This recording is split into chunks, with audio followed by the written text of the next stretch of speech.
Last lecture में हमने पढ़ा था आपका मोमेंट ऑफ फोर्स, यानी जो टॉर्क होता है वो क्या होता है, या फिर बलीगुम जिसे कपल कहते हैं, वो सारी चीज़ें हमने लास्ट लेक्चर में पढ़ ली थी।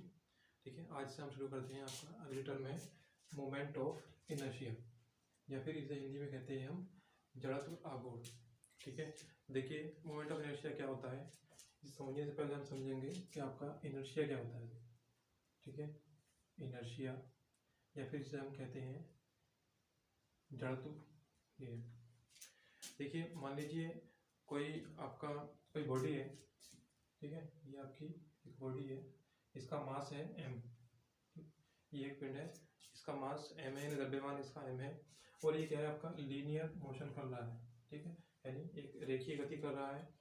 जब रेखीय गति करता है तो देखिए ये अपनी अंदर होने वाली जो भी डिस्प्लेसमेंट होता है, ठीक है, ये जो भी कह सकते हैं जो परिवर्तन होता है इसकी स्थिति में, उसका क्या करता है, अपोज करता है। ठीक, तो ये किस पर डिपेंड करता है, ये इसके मास पर डिपेंड करता है। यानी जितना ज़्यादा इसका मास होगा उतना ही ज़्यादा क्या करेगा, ये अपने अंदर होने वाले विस्थापन का अपोज करेगा या फिर उसका प्रतिरोध करेगा। ठीक है, तो ये कहलाता है जड़त्व। अगर आप रेखीय गति में देखें तो ये कहलाता है जड़त्व कहलाता है। वहीं देखिए, अगर आपकी कोई बॉडी है, ठीक है, ये कोई बॉडी है आपकी, ये मान लीजिए बॉडी है। ठीक है, ये बॉडी है, इसका पूरी बॉडी का मास आपका m है, द्रव्यमान m हो गया। और ये जो है, ये जो एक्सिस है आपकी ए बी एक्सिस, ठीक, ये इस ए बी एक्सिस के अबाउट रोटेट कर रही है। इस तरह से ये ए बी एक्सिस के अबाउट रोटेट कर रही है। ठीक है, तो देखिए अगर ये रोटेट कर रही है तो क्या करेगी, ये रोटेट ही अपनी स्थिति में रहना चाहेगी। ठीक है, यानी अगर रोटेट कर रही है तो क्या करेगी, रोटेट ही करती रहेगी जब तक इस पर आप क्या ना लगाएं, कोई एक्सटर्नल वॉल्यूम या फिर कोई एक्सटर्नल आपका जो है फोर्स आप ना लगाएं, तब तक क्या रहेगी, अपनी ही स्थिति में बनी रहेगी, यानी रोटेट कर रही है तो रोटेट करती रहेगी। ठीक, तो देखिए यही जो इसकी प्रॉपर्टी होती है। ठीक, अगर आप इस पर कोई फोर्स लगा देंगे तो क्या करेगी, अपनी स्थिति में जो भी परिवर्तन होगा उसका अपोज करेगी, यानी हम इसे रोकना चाहें तो रोकने का क्या करेगी, अपोज करेगी। यही क्या कहलाता है इसका मोमेंट ऑफ इनर्शिया। ठीक है, लीनियर गति में क्या कहलाता है, ये सिर्फ इनर्शिया कहलाता है। लेकिन अगर घूर्णन गति में हम बात करें तो ये कहलाता है आपका मोमेंट ऑफ इनर्शिया। ठीक, ये किस पर डिपेंड करता है, इसमें ये डिपेंड करता है इसके मास पर, बॉडी का जितना मास होगा, ठीक है, उस पर डिपेंड करेगा, और आपका जितनी भी इसकी घूर्णन अक्ष से दूरी होगी, ठीक, जितनी भी घूर्णन अक्ष से इसकी दूरी होगी उस पर ये डिपेंड करता है। तो फाइनली कह सकते हैं हम, किसी भी घूर्णन गति करती हुई बॉडी का जो मोमेंट ऑफ इनर्शिया होता है या फिर जड़त्व आघूर्ण होता है, वो क्या होता है,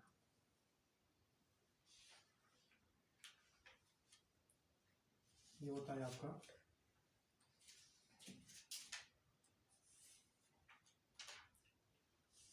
ये होता है इसका द्रव्यमान।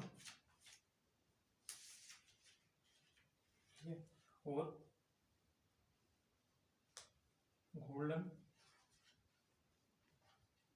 अक्ष से दूरी का वर्ग।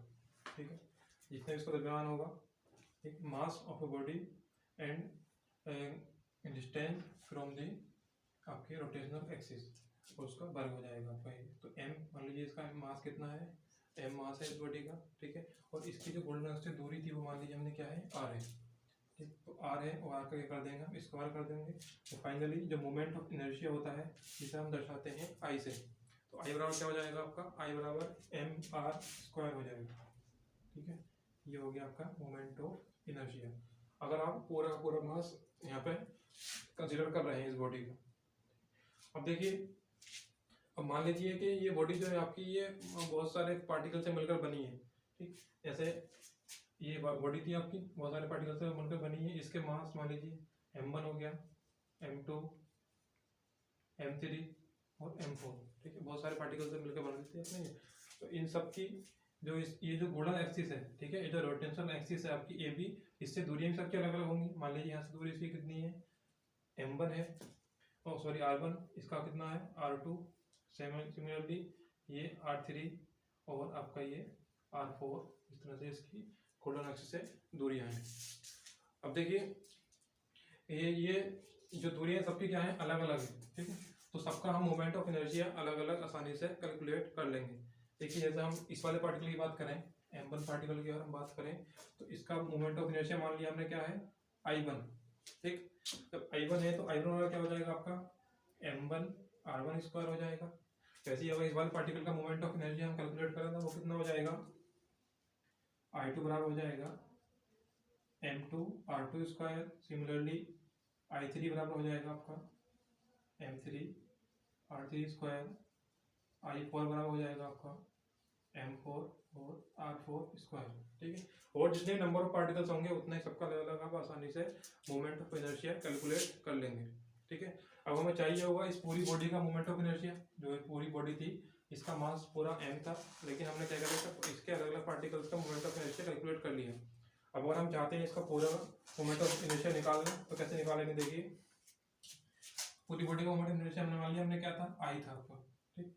तो I बराबर क्या हो जाएगा I1 plus I2 plus I3 plus I4, ठीक है। और पार्टिकल लेंगे तो और ज़्यादा आप ऐसे ऐड करते जाएंगे और आपका पूरी बॉडी का मोमेंट ऑफ इनर्शिया आप निकाल सकते हैं यहाँ से। तो देखिए क्या करेंगे, I1 कितना आपका m1 r1 square, m2 r2 square, m3 r3 square, m4 और r4 स्क्वायर हो जाएगा, ठीक।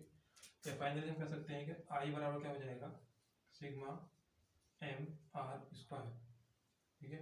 ये सिग्मा हमने किस लिए लगाया है यहाँ पे, सिग्मा हमने इसलिए लगाया है कि सबका ये समेशन दिखा रहा है, ठीक है। जितने भी पार्टिकल्स हैं उन सबका मोमेंट ऑफ इनर्शिया का आप समेशन कर रहे हैं, तो हमने इसके लिए क्या लगा दिया, यहाँ पे सिग्मा लगा दिया है, सिग्मा m और r स्क्वायर हो गया आपको, ठीक है। तो ये जो मोमेंट ऑफ इनर्शिया मिलेगा आपको, ये पूरी बॉडी मोमेंट ऑफ इनर्शिया यहाँ से मिल जाएगा, ठीक है। अगर बात करें इसकी यूनिट की, अब देखिए इसकी यूनिट की अगर हम बात करें तो यूनिट क्या हो जाएगी इसकी, देखिए यहीं से देखते हैं I बराबर क्या है आपका m r स्क्वायर आया है, ठीक। तो m की यूनिट क्या होती है आपकी, m की यूनिट होती है आपकी किलोग्राम, ठीक है। और r क्या है, r डिस्टेंस है, ये जो आपकी गोल्डन एक्सिस थी यहाँ से डिस्टेंस आपकी r है, तो r किस में आ जाएगी मीटर में, ठीक। तो मीटर है इसका स्क्वायर हो जाएगा, तो फाइनली जो इसकी यूनिट हो जाएगी वो हो जाएगी आपकी यूनिट किलोग्राम और मीटर स्क्वायर। क्लियर, चलिए तो मोमेंट ऑफ इनर्शिया आप लोगों क्लियर हो गया होगा, ठीक है। अब आगे हम पढ़ते हैं एक नई टर्म। तो देखिए स्टूडेंट्स, हमारा नेक्स्ट आपका जो टर्म है वो है रेडियस ऑफ जाइरेशन, ठीक है, या फिर इसे कहते हैं हम परिभ्रमण त्रिज्या या फिर घूर्णन त्रिज्या भी हम इसे कहते हैं, ठीक है। क्या होता है परिभ्रमण त्रिज्या, देखिए ये आपकी एक एक्सिस है ए बी एक्सिस, ठीक है, और ये कोई बॉडी है, इसका मास है आपका टोटल मास इसका m है, ठीक। और ये जो टोटल मास है इसका हमने मान लिया है कि ये जो टोटल मास है ये कहाँ एक्ट कर रहा है, इस वाले पॉइंट पे, पॉइंट O पर एक्ट कर रहा है, ठीक है। यानी इसके सेंटर ऑफ ग्रेविटी में इसका टोटल मास एक्ट कर रहा है, ठीक है। अब हम इस पॉइंट की जो आपकी गोल्डन एक्सिस है इससे डिस्टेंस मान लेंगे, मान लीजिए ये डिस्टेंस आपकी है k, ठीक है। इसे आप r ही मान सकते हैं, मैंने यहाँ पे इसे k मान लिया है। तो अगर हम इस मास का या फिर इस बॉडी का इस एक्सिस के about moment of inertia calculate करें, ठीक है, तो वो क्या हो जाता है आपका, हो जाता है तो वो I बराबर क्या हो जाएगा, जितना भी इसका मास होगा, ठीक है, जितना द्रव्यमान होगा इसका m, तो m आ जाएगा इंटू क्या आ जाएगी, जहाँ पे ये पूरा का पूरा मास एक्ट कर रहा है, ये पॉइंट आपका O है, ठीक। इसकी इस गोल्डन एक्सिस या फिर इस रोटेशनल एक्सिस से डिस्टेंस कितनी है k, और इसका क्या हो जाएगा वर्ग हो जाएगा, यानी I बराबर क्या हो जाएगा आपका, I बराबर हो जाएगा m और k स्क्वायर। ये हो गया इस बॉडी का मोमेंट ऑफ इनर्शिया पूरा, I बराबर m k स्क्वायर, ठीक। अच्छा अगर मैं निकालना k की वैल्यू तो क्या हो जाएगी, k स्क्वायर बराबर हो जाएगा I अपॉन m हो जाएगा, ठीक है।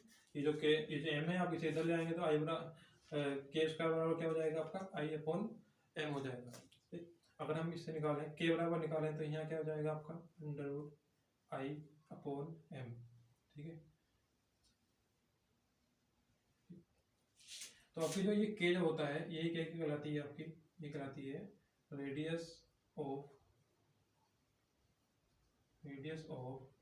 जाइरेशन या फिर गोल्डन त्रिज्या या परिभ्रमण त्रिज्या, ठीक है। यानी अगर हम इस डिस्टेंस से इस वाले गुणन एक्सिस से और जहाँ पे इसका पूरा मास ऐड कर रहा है यहाँ तक की दूरी को के वर्ग, यहाँ तक की दूरी के वर्ग को इसके मास से अगर मल्टीप्लाई कर दें आप, तो आपको क्या मिल जाएगा, आपको इस बॉडी का मोमेंट ऑफ इनर्शिया मिल जाएगा। यानी कह सकते हैं कि आप इस पूरी बॉडी का मोमेंट ऑफ इनर्शिया एक ही बार में कैलकुलेट कर सकते हैं। ठीक है, अगर आपको ये दूरी नहीं पता हो, यानी ये जो रेडियस ऑफ जाइरेशन है ये आपको पता नहीं हो, तब आपको क्या करना पड़ेगा, इस पूरे के पूरे बॉडी को आपको इसके पार्टिकल्स में डिवाइड करना पड़ेगा और उसके बाद में सबका अलग अलग मोमेंट ऑफ इनर्शिया कैलकुलेट करेंगे। ठीक है, तब जाके आपको पूरी बॉडी का मोमेंट ऑफ इनर्शिया मिलेगा। लेकिन अगर आपको रेडियस ऑफ जाइरेशन की वैल्यू पता है, तब आप फाइनली इस वाले फॉर्मूले में रखेंगे वैल्यूज और आपको मोमेंट ऑफ इनर्शिया आसानी से मिल जाए। देखिए फाइनली अगर हम देखें इसकी डेफिनेशन तो क्या हो जाएगी, क्योंकि किसी गुणन अक्ष के सापेक्ष किसी पिंड की रेडियस ऑफ जाइरेशन जो हो जाएगी वो क्या हो जाएगी, वो उसके मोमेंट ऑफ इनर्शिया और उसके द्रव्यमान, मोमेंट ऑफ इनर्शिया और उसके द्रव्यमान के अनुपात के वर्गमूल के बराबर हो जाएगी। ठीक है, तो फाइनली आप लोगों का ये भी क्लियर हो गया होगा। अगर बात करें इसकी यूनिट की, देखिए के बराबर ये कितनी होती है इसकी unit, kilogram metre square, upon में क्या आ जाएगा आपका किलोग्राम आ जाएगा। ठीक है, अपॉन में क्या आ जाएगा यहाँ पे किलोग्राम, क्योंकि मास की यूनिट कितनी होती है, किलोग्राम होती है। तो देखिए तो के की यूनिट हो जाएगी आपकी फाइनली मीटर। ठीक है, के की यूनिट क्या होती है आपकी मीटर होती है। तो आई होप आप लोगों का मोमेंट ऑफ इनर्शिया भी क्लियर हो गया होगा। ठीक है, चलिए अब नेक्स्ट वीडियो में मिलते हैं।